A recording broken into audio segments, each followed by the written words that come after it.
আসসালামু আলাইকুম সুপ্রিয় দর্শক, পারুল ফুড কিচেনে আপনাদের সকলকে স্বাগতম। আল্লাহর অশেষ রহমতে আপনারা নিশ্চয় অনেক ভালো আছেন, আমিও আলহামদুলিল্লাহ অনেক ভালো আছি। আজকে আমি সাবুদানার ডেজার্ট রেসিপি শেয়ার করতে চলেছি। পুরো ভিডিওটা দেখার অনুরোধ রইল। এই গরমে এই ধরনের খাবার খেতে ভালোই লাগে, আবার পুষ্টিকর খাবার, এজন্য শেয়ার করতেছি। পুরো ভিডিওটা দেখবেন। আমি এখানে একটা পাতিল বসিয়ে দিয়েছি চুলায়, তারপরে এখানে 4 কাপ পানি দিয়ে নিলাম, আর এখানে আমি হাফ কাপের একটু বেশি সাবুদানা দিয়ে সাবুদানাটাকে ভালোভাবে সিদ্ধ করে নেব।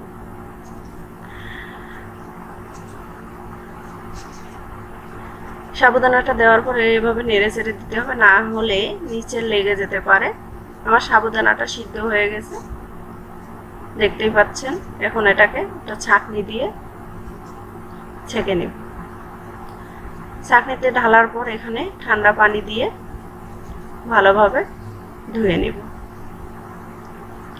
সাবুদানাটা এইভাবে ধুয়ে নিলে, সাবুদানাটা এইভাবে যদি ধুয়ে নেন তাহলে ঝরঝরে থাকে, ভালো লাগে খেতে।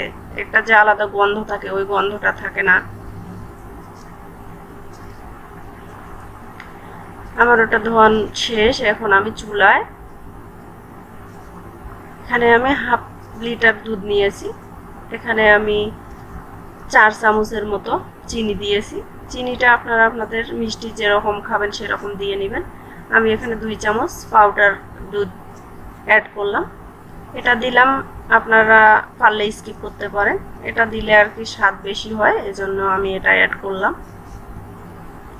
আমি দুধটাকে জাল করে বলক উঠায় নিলাম।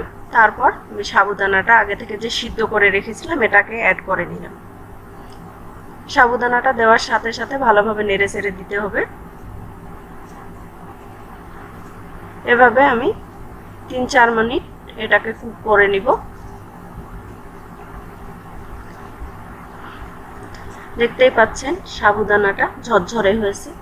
সাবুদানাটা সিদ্ধ করার পর যদি আপনারা পানি দিয়ে ধুয়ে নেন তাহলে এভাবে ঝরঝরেই থাকে।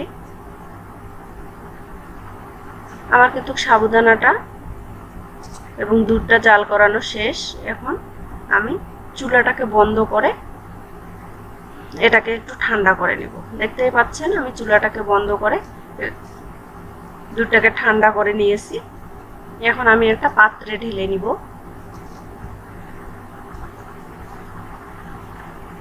আমার কিন্তু এটা ঠান্ডা হয়ে গেছে। এবার এখানে আমি ফ্রুটগুলা অ্যাড করে নিব। আমি এখানে সমবাটি পরিমাণ নিয়েছি, সবগুলা সমান করে নিয়েছি আর কি। আমি এখানে আঙ্গুর, আপেল, কমলা এবং বেদানা অ্যাড করলাম। আপনারা আপনাদের পছন্দ মতো ফলমূল অ্যাড করে নিতে পারেন। আমার হাতের কাছে যেগুলো ছিল আমি সেগুলোই অ্যাড করেছি। আমি এখানে বাদাম দিয়ে নিলাম। এখন এগুলোকে ভালোভাবে মিক্সড করে নিব। এর ফাঁকে বলে নেই, আপনারা আমার চ্যানেলে নতুন হয়ে থাকলে চ্যানেলটিকে সাবস্ক্রাইব করবেন, আমার পাশে থাকবেন, লাইক কমেন্ট শেয়ার করবেন। আর যারা ফেসবুক থেকে দেখতেছেন তারা ফলো দিবেন, লাইক কমেন্ট শেয়ার করবেন।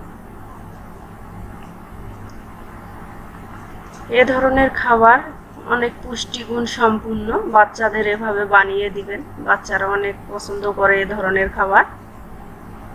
আমার ভিডিওটা ভালো লাগলে লাইক কমেন্ট শেয়ার করবেন, আর অবশ্যই কমেন্টে জানাবেন যে এই ধরনের ডেজার্ট রেসিপি আপনাদের কেমন লাগে।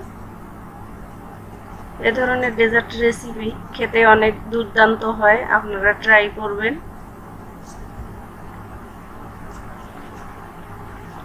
ভালো থাকবেন, সুস্থ থাকবেন, আমার জন্য দোয়া করবেন। আপনারা ফ্রিজে রেখে আধা ঘন্টা পর বের করে খাবেন নরমাল ফ্রিজে, তাহলে আরো দুর্দান্ত লাগবে। আল্লাহ হাফেজ।